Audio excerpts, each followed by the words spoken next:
السلام عليكم ورحمة الله وبركاته. معكم رشا النشاوي للتورت والجاتوهات وللبيع اونلاين. لو انتوا بتشوفيني لاول مرة ما تنسيش تعملوا لايك وشير وتفعلوا زر الجرس على كلمة الكل علشان يوصلك كل جديد اول باول. زي ما انتم شايفين معانا النهاردة ان شاء الله تورتة جديدة بشكل جديد وبتزيين جديد. تورتة النهاردة ان شاء الله مقاس 22.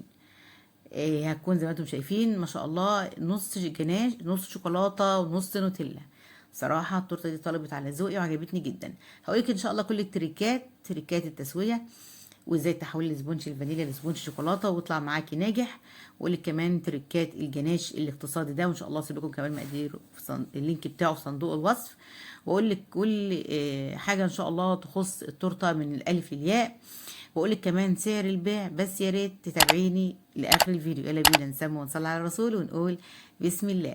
معانا مبدئيا 300 جرام دي اسبونج جاهز بالفانيليا وثلاث بيضات، ومعايا هنا ميه متجه من الفريزر، ومعانا كمان فانيليا، ومعانا محسن الجل خارج من الفريزر. هنكسر البيض واحده واحده بالشكل ده علشان نكون متاكدين منه. طبعا في التوقيت ده احنا برضو شغلنا الفرن على درجه حراره 180، على لازم يسخن على بنجهز المقادير. جبت هنا كمان عليهم تلت كوبايه ميه زي ما انتم شايفين، وعليهم كمان 8 جرام كاكاو خام اسباني، وادي معلقه المحسن الجل، وحطيت ذره الفانيليا. وكل المقادير هتتضرب على بعض مده 7 دقايق. طبعا على ما تضربوا مع بعض هنكون غلفنا حله مقاس 22. حله مقاس 22 غلفناها بورق زبده، وهنعلي الجوانب علشان دايما احنا متعودين ان احنا اول تريك هنا ان احنا لازم نغطي الكيك جوه الفرن، ودي بتكون نتيجه الكيك اجمل بكتير واحسن بكتير، وتكون النتيجه انت ان شاء الله هتكون راضيه عليها. حطيت ورقه زبده في قاع الصينيه، طبعا عملتها معاكم قبل كده كتير، عملت في الجوانب بالشكل ده. هنا بقى التركه التانية دايما بقول لكم عليها، لما احب احول السبونج الفانيليا لسبونج شوكولاته، حطيت جزء من الكاكاو الخام اسباني، وبعد كده حبيت اغمق لون شويه، فحطيت نقطه لون بني، نقطه لون احمر، ونقطه لون جيلي لون اسود. التركه التالتة ان احنا لازم نغطي الكيك زي ما انتم شايفين. قعد في الفرن تمام السوا من 35 ل 45 دقيقه، واختبرته بالشكل ده. اسفه لو بسرع الفيديو. طبعا زي ما انت شايفه كده الكيك ما شاء الله من كتر ارتفاعه تحسيه ان هو فرقع في الحله. غطيته طبعا لتاني يوم. نبدا نشتغل في الكريم شانتيه. معانا 300 جرام كريم شانتيه خام بدون سكر، 350 جرام انا اسفه. طبعا كميه الكريمه حسب ما انت بتجلسي، كل واحده غير التانيه. ومعايا كمان 70 جرام سكر حبيبات، وعليهم كوبايتين ميه اللي جايه من الفريزر. ومعانا هنا الطبق ده يا جماعه فيه ده معلقتين جناش اللي هنحطه على الكريم شانتيه عشان احوله يعني بيكون طعمه زي موس الشوكولاته بالظبط. ادي الكيكه يا جماعه طلعتها بالشكل ده، شايفين بسم الله ما شاء الله.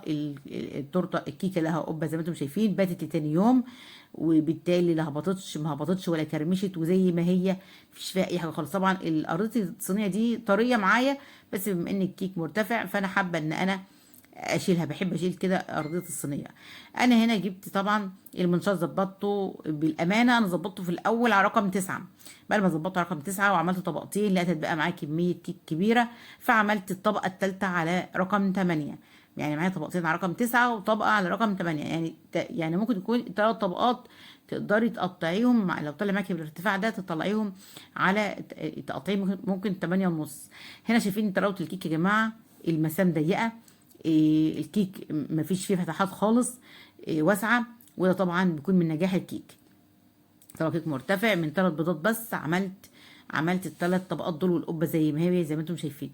هنا بقى لو انت حابه ان انت تغمقي الكيك شويه، تغمقي الكريم شانتيه شويه، انا اسفه، برضو بتحطي نفس الحكايه زي ما عملنا في الكيك، بتحطي نقطه لون بني، نقطه لون احمر، ونقطه لون اسود. طبعا هنا جبت بورد مقاسه 30. الازاز دي يا جماعه دي فيها الصوصات اللي انا هحشيها بين الطبقات. طبعا التورته دي كانت عيد ميلاد ولد. انا شايفين بحط دلوقتي الالوان الجل ده اللون اللي انا عايزاه. انا اسفه ان انا بسرع الفيديو علشان اللي يتفرج عليه يا جماعه ما يزهقش. طبعا واي حد عايز اي استفسار يا ريت تسيبولي في التعليقات، وبلاش يا جماعه اللي بيدخلوا يسالوا اي حاجه على الماسنجر. انا لو هرد على كله على الماسنجر يبقى يعني ما حدش هيستفاد بالتعليقات، لكن في تعليق مثلا انت علقتي وقلت سؤال غيرك دخل شاف الاجابه على السؤال ده فبيستفيد. وبعدين كمان انا مش هقدر ارد على كله، يعني الماسنجر ده او الخاص ده او الفيس بالنسبه لي ممكن تقدري تبعتي لي تطبيقات توريني شكل حاجه اقول لك رايي فيها، وطبعا مجرد ما اشوف رسالتك هرد عليك طبعا. لكن مقادير او سؤال عن اي وصفه ده مشقة عليا. وبعدين كمان كده الفيديو لما يكون ما فيش عليه اي تعليقات الفيديو ده بيقع يا جماعة. تمام. جبت هنا بورد مقاسه 30 وحطيت جزء من كريم شانتيه، وبعد كده حطيت طبقات يا جماعة. اللي انا بحطه فوق الطبقات ده جيلو كراميل المتحدة، حطها في الازاز دي. يعني طبقة بحط عليها جيلو كراميل وطبقة بحط عليها جيلو شوكولاتة، وبحط حشو شوكولات شيبسي بين الطبقات. طبعا ده كل ده اكيد واضح قدامكم. الحشو ده حسب ما انت عايزه. الطبقه الثالثه والاخيره شايفين بسم الله ما شاء الله ارتفاع الكيك جميل جدا. الطبقه الاخيره ده بحط عليها جيلو شوكولاته زي ما انتم شايفين. زي ما انتم عارفين ان انا دايما متعوده بحب احط ان كان جناش او ان كان اي صوصات بحطها فوق الكيك مباشرة. بحس ان الكيك كده يعني طعمه اتنقل لحتة تانية. جبت هنا لميت دي الطريقة الصحيحة بقى لتغليف الكيك، ان انت تلمي جوانب الكيك بالشكل ده بالجزء بسيط جدا من الكريم شانتيه او بالجزء الكريم شانتيه خارج منها من التورته، وتبداي تلفيها مظبوط. دي الطريقه السليمه يا جماعه. لو انت مبتدئه اعملي زي ما انا بقول لك كده بالظبط، وبعد كده دخليها الفريزر حوالي عن نص ساعه. وبعد كده تكملي الطبقه تانية للكريم شانتيه. انا بالنسبه لي مش بدخلها، انا بس بوريكي ان انت تقدري تعملي ايه. تمام. حاطط كريم شانتيه في كيس حلواني بالشكل ده، وبعد كده مشيت على جوانب التورته زي ما انتم شايفين، وهبدا بقى اغلفها بقى بالاسباتولا. طبعا عملنا مع بعض كتير قبل كده، بس علشان الناس المتابعين جديد يعرفوا كل حاجه مظبوط. جبت انا بالاسباتولا كده وفردت فوق سطح التورته بالشكل ده، ومشيتها على الجوانب زي ما انتم شايفين. بعد كده هجيب بقى الدرق الماء الاحمر ده في ميه عاديه، يعني ممكن تحط ميه سخنه وممكن تحط ميه عاديه، بس انا بستخدم ميه سخنه مفيش اي مشكله خالص. بحط فيها السكلافر او الاسباتولا وانا شغاله. جبت السكلافر ده كفر، يعني ده بلاستيك كده يعني، بس بيتطبق كده وبيتفرد مش زي البلاستيك اللي لونه بينك اللي انا شغاله بيه دايما او اللي هو موجود دلوقتي كده قدامك على الرخامه. بعد كده بسوي من فوق بسحب من بره لجوه عشان اعمل شرب اتش وتبقى التورته معايا مظبوطه. جبت السكرافر ده له ستون رفيعه كده، حبيت الشكل ده. تفضلي زي ما انت شايفه كده بالظبط، ايدك اليمين ثابته وايدك الشمال هي اللي بتلف القاعده الدواره، عشان تفضلي تلفي على حد ما تجيب لك الشكل اللي انت عايزاه والشكل المرضي. بعد كده بسحب الكريمه اللي باقيه على البورد بالسكرافر زي ما انتم شايفين، وبعد كده همسحها بمنديل علشان نبدأ نكمل باقي التزيين. عادي زي ما انت شايفه كده، تقدري تمشي عليها مره واثنين وثلاثه مفيش فيها اي مشكله خالص، طالما ان في كميه كريمه مظبوطه على الكيك يبقى ما تقلقيش من اي حاجه. وخدوا بالكم والله بيكون ظابطه معايا من الاول، بس هي عندي متعه اسمها متعه الكيك، ان انا اعيد على الحاجه مره واثنين وثلاثه. صراحه انا بستلذ الشغل ده يا جماعه، واي متعب بس لازم تكوني حباه، علشان مهما يكون متعب يعني صراحه انا حابه الشغل ده. يعني في اليومين دول الشغل بقى تقيل جدا او مكسبه كمان تقيل، بس بصراحه انا حابه الشغل ده حتى لو من غير اي حاجه خالص. فانت كمان لو انت شغاله اونلاين زي لازم تحبي الشغل الاول علشان ما يتعبكيش لما تشتغلي فيه. كده خلاص جبت ظبطت بالسباتولا كده من بره لجوه زي ما انتم شايفين، وكده اصبحت التورته مظبوطه معايا. مسحت البورد طبعا بمناديل المطبخ، ما فيش اي مشكله خالص. في ناس كتير بتستخدم ميه سخنه عشان تغلف بيها الكيك، بس انا بحب استخدمها بارده مفيش مشكله. هنا دخلها الفريزر نص ساعه على ما اجهز بقيه ادوات التورته اللي هنشتغلها. جبت هنا مولدات السيليكون وبدات اكتب عليها حروف اختصارها ببيرث داي، وده رقم 1 يعني ده اول سنه للطفل. طبعا العميل كان طالب ان انا اكتب له بالانجليش ماي لاف معاذ او حبيبي معاذ، فانا كتبت له ماي لاف معاذ. دي الحروف بتاعها اللي عملتها على مولدات السيليكون. وهبدا عشان طبعا كنت حاطه في دماغي خلاص الديزاين بتاع التزيين هيكون ايه. جبت مع المعالق برضو اللي هي في مولدات السيليكون دي، واكمل فيها بقيه الشوكولاته.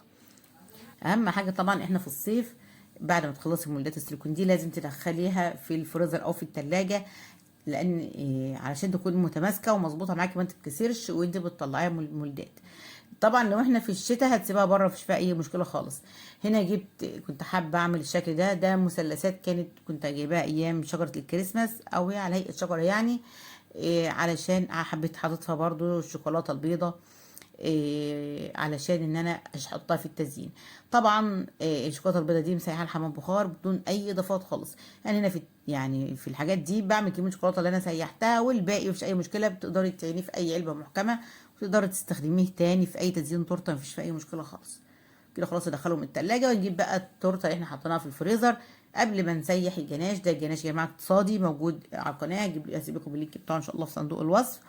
وجبت دانو اللي انا بعباها دلوقتي، دي نوتيلا، سيحتها على حمام بخار وضفت عليها زيت، معلقتين 3 زيت لحد ما جابت القوام اللي انا عايزاه، وحطيتها في الاكياس دي كده وربطتها بالشكل ده. طبعا الكريم شانتيه اللي في كيس ده كريم شانتيه، حبيت اجهز كده كل حاجه جنبي علشان اخرج التورته اشتغل على طول.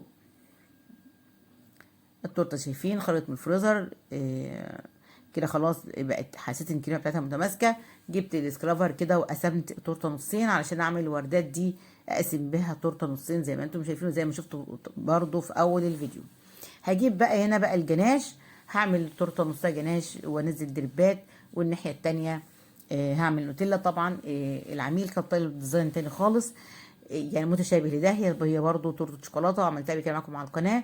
بس انا قلت له انا مش بحب اكرر شغلي، حتى لو انا ما عنديش قناه ومش عايزه اعرض فيها. قبل ما افتح في القناه عمري في حياتي ما قررت وصف، ما قررت شكل تورته. بس احب حتى لو عامل طالب شكل انا عملته قبل كده لازم اغير فيه، وده فعلا عامل كان طالب شكل تاني خالص كنت عاملاه قبل كده، بس انا ما حبيتش اكرره. بس طبعا لما جيت ابعت له صور بعد ما خلصت وجاي يستلم التورته، قلت له انا بعتذر ان انا عملت الديزاين من دماغي، قال لا والله بجد طلعت جميله واجمل من كانت معموله قبل كده. جبت انا النوتيلا زي ما انتم شايفين، وبدات احطها من فوق وانزل بدريبات بالشكل ده. شايفين شكل التورته والله يعني كده مش محتاجه اي تزيين خالص، ان هي تكون نص جناش ونص نوتيلا.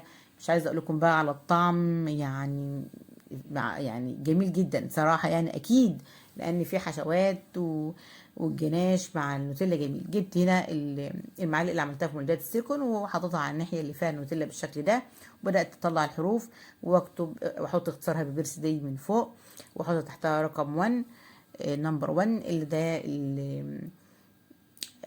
العمر بتاع الطفل. وبعد كده اجيب الاسم الكتابه اللي انا كتبتها في مولات السيكون اللي هي ماي لاف معاذ، واحطها بالشكل ده. صراحه التورته عجبت العميل جدا، وكان اول مره يتعامل معايا، وبيقول ان شاء الله ان هي مش اخر مره.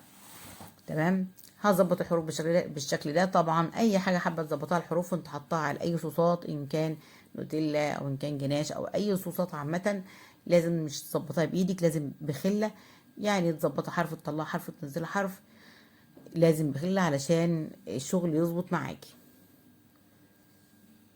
التورته دي يا جماعه شايفين الاول هنا قبل ما اقول لكم على سعرها، ده المثلثات اللي انا عملتها اللي هي شجره الكريسماس، عملت واحده يمين واحده شمال، صراحه فرقت جدا جدا في التورته.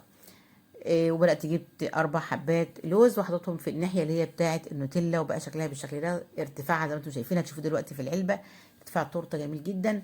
والتورته ما شاء الله يعني اللهم بارك، عايزه يعني المفروض تساوي اكتر من اللي انا طلعتها بيه بكتير. هقول لك دلوقتي سعر البيع. جبت هنا كريسب على هيئه نجوم وكريسب صغير وحطيته في الناحيه اللي فيها الجناش، وجبت كريسب صغير حطيته كده في الوردات بالشكل ده. يا رب تكون كل حاجه واضحه لكم. طبعا ما حبيتش احط اي كريسبات على النوتيلا، ما ينفعش نحط حاجه على النوتيلا. التورته دي يا جماعه مقاس 22 بتكلفتي، بحساب تكاليفتي انا طلعتها ب 280 جنيه. صراحه هي مش مكسبها كتير، لو حسبت بالظبط كل حاجه اللي انا حطيتها هي مكسبها الحمد لله مش كتير، بس انا راضيه بكفايه ان انا كسبت عميل جديد. وبكده خلاص زي ما انتم شايفين بسم الله اللهم بارك. وصفه النهارده خلاص خلصت، يا رب تكون عجبتكم، يا رب مكنتش طولت عليكم، ويا ريت عجبتكم ما تنسونيش في اللايك والشير وتفعلوا زر الجرس علشان يوصلكم كل جديد اول باول. وان شاء الله انتظروني في فيديو جديد بوصفه جديده واوردر جديد من اوردرات رشا النشاوي. استودعكم عند الله عنده ودائعه، والسلام عليكم ورحمه الله وبركاته.